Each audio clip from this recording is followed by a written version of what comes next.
Nous, c'est moi, ce que moi je connais, en tout cas, une appel de chaleur. Il a dit que la chaleur est provoquée déjà en présence du mal. D'accord. Mais pour plus de précautions, pour savoir que en tout cas, l'accouchement puisse marcher, la saillie puisse marcher, au moins ça 98%, il faut regarder d'abord la vulve voilà, de la femelle qu'on va transporter pour l'envoyer chez le mâle. Une fois que la vulve a une couleur rose-rouge, et non, voilà, il faut dire le sexe parce qu'il y a des gens qui ne sont pas allés à l'école, ils sont cultuteurs. Voilà pourquoi quand on parle tête à tête de telle sorte que les gens puissent comprendre. La vulve, il ne sait pas ce qu'on appelle la vulve, il faut dire le sexe. Voilà, donc le sexe, lorsqu'on considère le sexe de la femelle, voilà, à la couleur rose-rouge, c'est pour dire que la saillie peut marcher au moins à 98%. Voilà, donc c'est sur ça que... Ok, chers culteurs, chers collègues, chers petits frères, je dois vous dire, la chaleur, il y a 3 types de chaleur. 3 types de chaleur. La chaleur à 20%. Le sexe, il est légèrement rouge. Ou bien si c'est rouge, il est légèrement rouge. Légèrement. Ça, c'est 20%. La chaleur à 50%. Le sexe, il est apparemment violet. Vous voyez le sexe? Ce n'est pas un violet foncé, mais un violet clair. Ou bien si c'est un rouge clair. D'accord? Ça, la chaleur à 50%. À 20%, si ce n'est pas un mâle qui est vraiment viril, on ne peut pas l'accoupler. Voilà pourquoi on isole les lapins, on sélectionne les lapins à partir de 1 mois et demi dans sa cage. Et c'est là-bas qu'il grandit seul. Il marque sa patte à sa cage. À tel point que quand une femelle rentre, et c'est celui-là même qui a beaucoup, il bouge dans tous les sens. Voilà. Il bouge dans tous les sens, il est parableu. Celui-là pour le sélectionner, c'est un mâle très très viril. D'accord? Donc, à 20%, il faut être un mâle, et le mâle doit être très viril pour pouvoir l'accoupler. Sinon, il ne réussira pas. À 50%, sur 5 lapins, peut-être qu'il y a 2 qui peuvent réussir, les autres ne peuvent pas réussir. Mais à 100%, le sexe, il est violet foncé, ou bien rouge foncé. Là, la femelle, elle se donne. Donc, tous les mâles peuvent l'accoupler. Donc, il y a 3 types de chaleur. Quelle est la reproduction, le système de reproduction que vous utilisez, vous employez ici?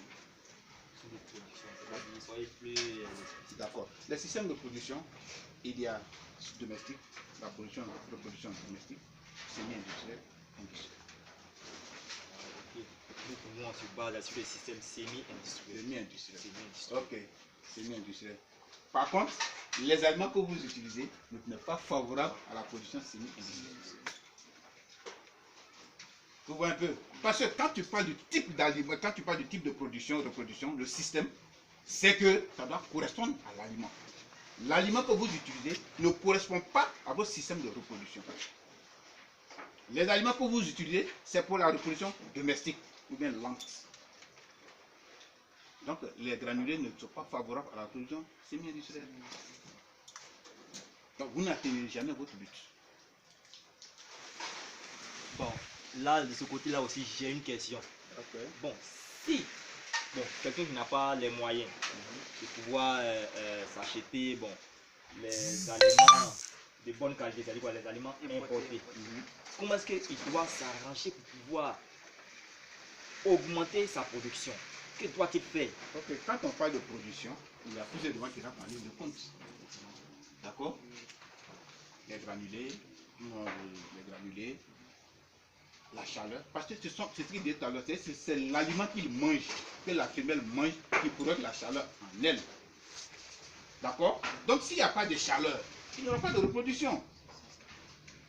Donc du coup, il faut résoudre le problème de la chaleur. Donc soit tu provoques toi-même la chaleur avec un produit vétérinaire. Il faut provoquer la chaleur avec un produit vétérinaire. Si ce n'est pas avec de la vitamine, il y a encore d'autres médicaments qu'on leur injecte. Et voilà, 24 heures après, la chaleur, on la coupe. On la coupe. Gozer, mais oxytocine, tu fais ça. Et il y a, comment on appelle aussi, il y a Gozer qui fait ça, il y a Gozer et puis il y a encore d'autres médicaments qui provoquent la chaleur. Quand tu fais les gestions, 72 heures après ou plus tard, elle est en chaleur. Voilà. Mais la reproduction est lente parce qu'elle ne correspond pas, les aliments ne correspondent pas à au système de reproduction que vous avez choisi. Bon, là, il y a une question que je vais vous poser. Ça, c'est une question personnelle. Oui.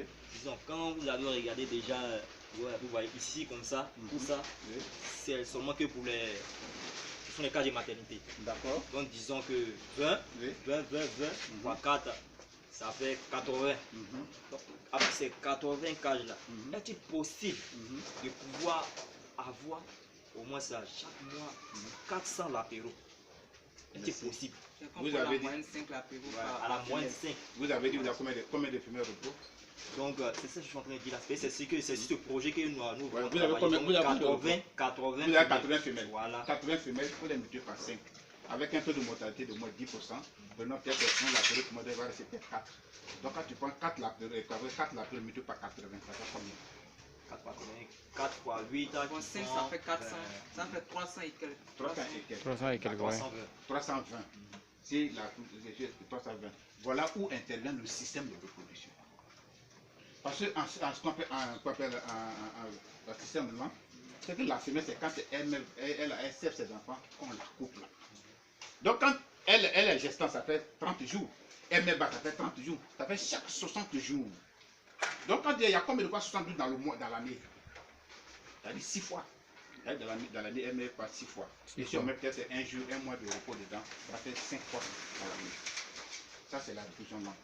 Maintenant, quand tu vois la vie semi-industrielle, la femelle, elle a mis bas aujourd'hui, ça fait 30 jours. Elle a 15 jours pour la coupler, ça fait 45 jours. Il y a combien de fois 45 jours dans le mois, dans l'année? Donc tu divises pour voir, dès qu'il va avoir 7 ou 6 fois, tu prends au moins 2 mois de repos, c'est-à-dire qu'il va mettre au moins 6 ou 7 fois. Ça, c'est le système semi-industriel. Industriel, la femelle qui met pas aujourd'hui, on la coupe aujourd'hui. Tout au plus 5 jours après, ça fait 35 jours. Il y a combien de fois 35 jours dans le mois? Donc voilà où chaque système de reproduction, d'accord, correspond au nombre de mises bas de la femelle dans l'année. C'est-à-dire, si tu me dis semi-industriel, je sais combien de fois la femelle doit mettre bas dans l'année. Si tu me dis domestique, je sais combien de fois la femelle doit mettre bas dans l'année. Et quel type d'aliment qui correspond à ce système de reproduction. Donc, on ne peut pas faire un devis sans qu'on ne sache quel type d'aliment tu vas donner à tes lapins, quel est le système de reproduction que tu as choisi. Et ça, on se comprend bien. Voilà. Pour pouvoir faire un devis, la sélection des lapins. Parce qu'il y a plusieurs races de lapins regroupées en 3 groupes. Voilà, la race petite, la race moyenne, la race chien. Donc l'alimentation correspond à chaque lapin, puisque c'est en fonction des poids. La petite race, c'est le lapin qui fait 1 kg, 1,52 kg. L'autre à partir de 2 kg, 4 kg, 5 kg plus. L'autre c'est à partir de 7 kg, peut-être voire même 12 ou 20 kg. D'accord? Mais en fonction du poids, est-ce qu'ils ont la même ration? Est-ce qu'ils ont... Non, tu n'as pas donné 100 grammes à un lapin de la petite race, 100 grammes à un lapin repro de la moyenne race, 100 grammes à un lapin repro de la race chienne. C'est pas possible. Ils n'ont pas le même poids. Donc, la quantité qu'on donne pour dire non, par exemple, on donne 100 grammes d'aliments à un lapin, à un mâle repro, c'est à titre indicatif. Parce qu'il faut déjà savoir, si ce lapin, il est chien, il a de la petite race ou de la race. Voilà. Donc on ne donne pas, on ne donne pas les rations comme ça, non. Comme c'est un lapin, on dit le mâle est 120 grammes et 100 grammes. Non. Mais de quelle race? Il faut connaître sa race d'abord. D'accord? La femelle, on dit non, elle fait 120 grammes. Mais de quelle race? Elle est de la race viande, elle fait 12 kg. Tu as donné 120 grammes. Ça ne peut pas. Ça ne peut pas. Et un lapin nain, tu as donné 120 grammes. C'est trop pour lui. C'est trop pour lui. Les granules sont composées de maïs et puis ça compte dans leur ventre. Donc c'est à titre indicatif qu'on donne les 100 grammes pour le mâle. Mais à toi maintenant de savoir, c'est le mâle que je vais utiliser dans ma ferme, à partir à quelle race? C'est en ce moment-là que tu dois connaître sa ration normale, exacte. C'est comme la femelle. Parce qu'une femelle, moi j'ai deux femelles par exemple. Les 2 femelles, elles ont mis bas. Bon, elles n'ont pas encore mis bas, elles m'ont 120 grammes. Elles sont gestantes, elles donnent 140 grammes. Elles ont mis bas. Il y a une qui a fait 8 lapéros, l'autre a fait 2 lapéros. Elles ne peuvent pas la même ration. Pourquoi? L'autre a plus d'enfants. Voilà. Plus. Donc en faisant des calculs, il faut tenir compte de ça. Quand on dit un lapin, il faut faire des devis de choc d'une ferme, tu supposes que le lapin doit faire 12 lapéros. C'est sa ration. C'est la mi-bas. Tu vas dire non, prends 12 lapéros. D'accord? Donc sa ration là, c'est au moins 180 grammes à 200 grammes par jour. Parce qu'elle a 12 apéros qu'elle fait.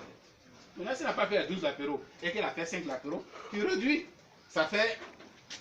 Tu gagnes. Voilà. Mais si tu dis non, moi il y a pratiquement 5 apéros que tu veux le calcul et qu'elle a fait 12, ton calcul est faux.